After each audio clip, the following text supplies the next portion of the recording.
Next, we have a distinguished Professor Emeritus from University of Ruhnu. She is presently serving as the Dairy Livestock Development Consultant of the Agricultural Sector Modernization Project. She is mainly involved in livestock value chain development activities, giving guidance, support, and assistance to the formulation and implementation of medium and large-scale livestock development projects, especially in dairy processing sector. Further involved in dairy cluster development work, she was the Dean of Faculty of Agriculture, University of Ruhnu from 2007 to 2010. She did a PhD forage science in 1992 in Swiss Federal Institute of Technology, Zurich, Switzerland. She did her Diploma Engineer Agronomy in 1989, Swiss Federal Institute of Technology, Zurich. She did a BSc Agriculture at the University of Peradeniya. This is none other than Professor Mrs. Takshala Serusinghe. Welcome, Professor Serusinghe.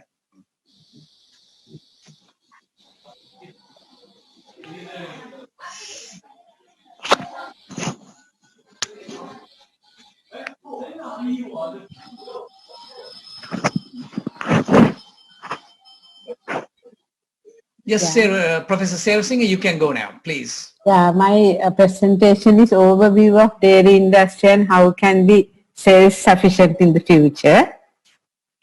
When we consider about the Sri Lankan dairy scenario at present, so we have three main stakeholders in dairy industry.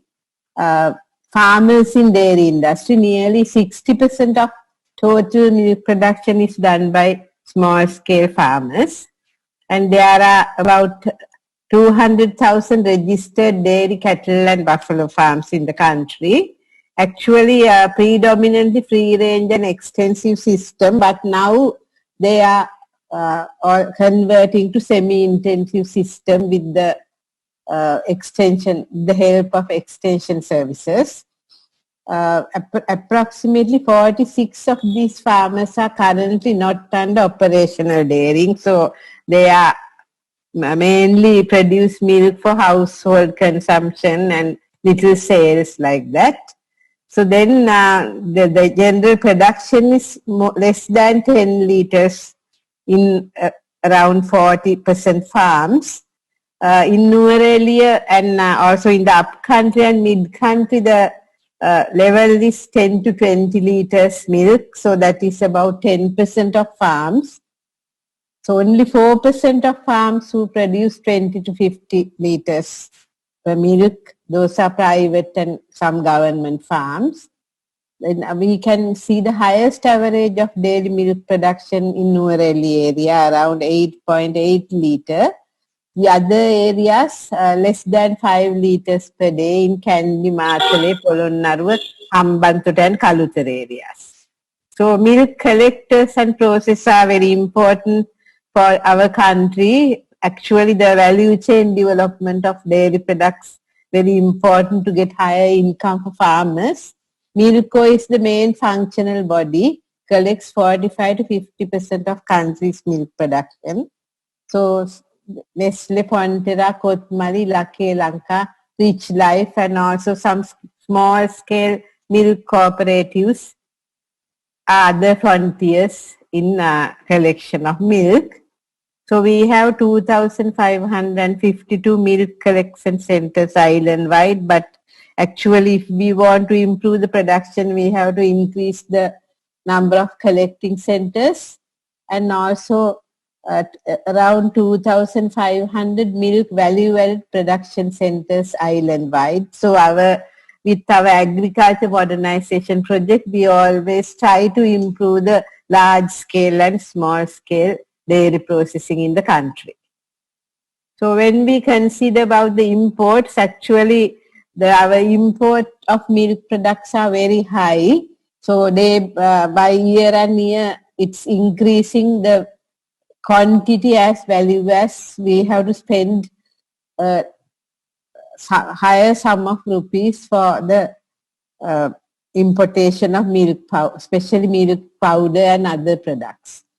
According to MRI recommendations, so our per capita daily recommendation would be 100 milliliters, but now when we consider 2015 statistics, so we are only 50% of that amount. So our present milk self-sufficiency is around 42 to 45%, and actually if we want to improve our milk production and also to reduce our imports, so we have to go for self-sufficiency in coming years. So when we consider our dairy production systems in Sri Lanka, the largest cattle populations found in dry and intermediate zones in the country, but the production level is low because they are mainly local breeds and their crosses, and also their system of management is rather extensive or semi-extensive like that.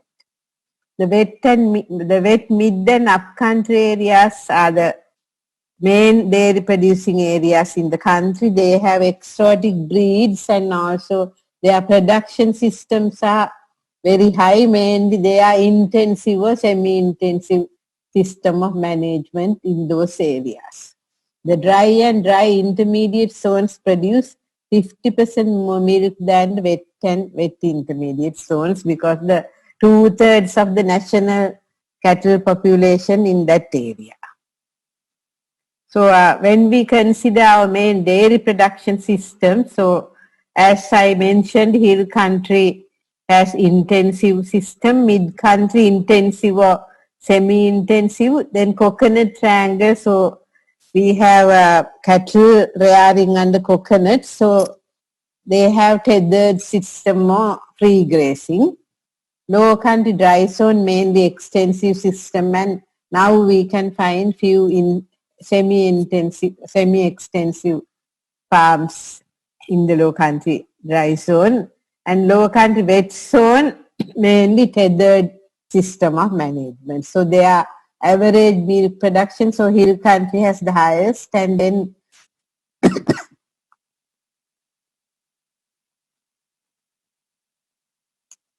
hill country has the highest, and then low country dry zone is the lowest production scenario. So actually COVID-19, I think good avenue to increase our milk production in Sri Lanka, because government declared that they want to enforce limitations for import of food items. So I think if they ban the milk powder and other imports, so that is one way to go for self-sufficiency. So then actually when we consider about the government request, so we have to think about the self-sufficiency of dairy industry to uplift the local dairy farmers. That is very important. So actually the first one, so we have to think that farmers are benefited with the farm gate prices. So actually farm gate price of milk is very important. So if we can increase the farm gate price, the government, then farmers tend to produce more milk because they are getting more income. So actually the local dairy industry is not in a position to provide better support to the farmers. So government intervention is very important when we go for long-term self-sufficiency.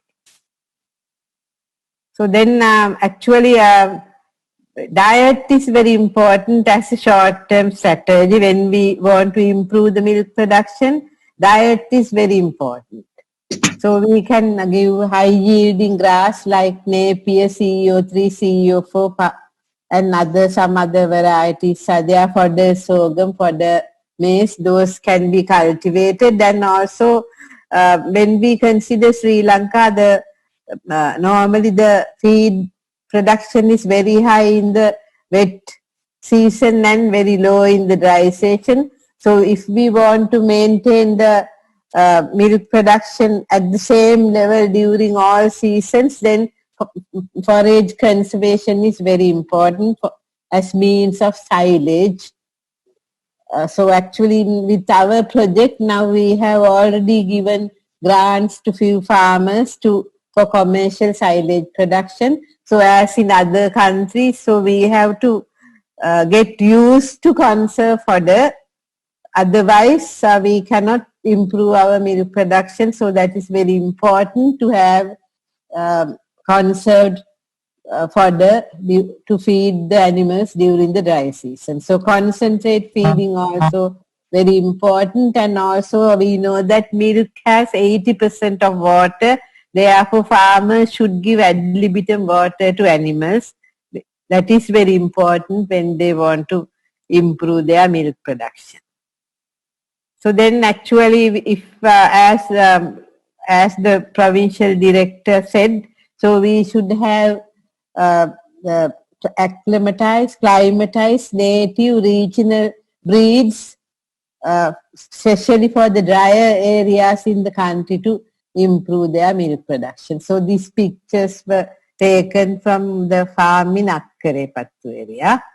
So actually they have these cooperative farms. So they used intensive type of feeding, and so if we go to intensive type of feeding and better feeding standards, I'm sure that we can improve our milk production within few years. So then other facilities are also very important, commercial fodder cultivation. So I think in northern area, I can remember a few years back I was working in a USAID project, and there we given support for a farmer in northern area for commercial fodder cultivation like that. Then farmers should commercially cultivate fodder, and they can sell their fodder to nominal price to other farmers like that. We should encourage those things, and as I mentioned, commercial silage production is also very important. So we have given one grant to a Kilinochchi farm as well. Then efficient milk collection channels are very important. Actually during the rainy period, so in remote villages, so milk collection is paralyzed, so we have to have efficient milk collection channels. So we can have, at least in villages, when we can have milk chilling tanks, so they can store their milk, and then within 1 or 2 days the collection can be done. So chilling and processing centers very important. So we should also change our milking, so we have to introduce portable milking machines for farmers as well, so they can efficiently milk their cows. And also women-centered dairy value addition programs like in India we have to introduce, and also renewable energy sources can be used for chilling and processing and other things. So use of local brands also very important. Actually, so during the COVID-19, so most of the people are convinced to use local brands, but the challenge is the availability of local brands are not very efficient. Therefore, we have to encourage local factories and local farmers to improve their value, to improve the production of value-added products. In our project, actually, we are concentrating on this. So we always select dairy processors, and then we give grants and try to improve their production potential actually. So then encourage local milk. We have only earlier we had Highland, and now we have Palavattu. So those are the two milk powder processors in the country, but actually their production is not that high because the collection of milk is limited. Therefore, if we can improve the production as well as the collection, so we can improve the milk powder processing in the country, because most of Sri Lankan like to drink powdered milk.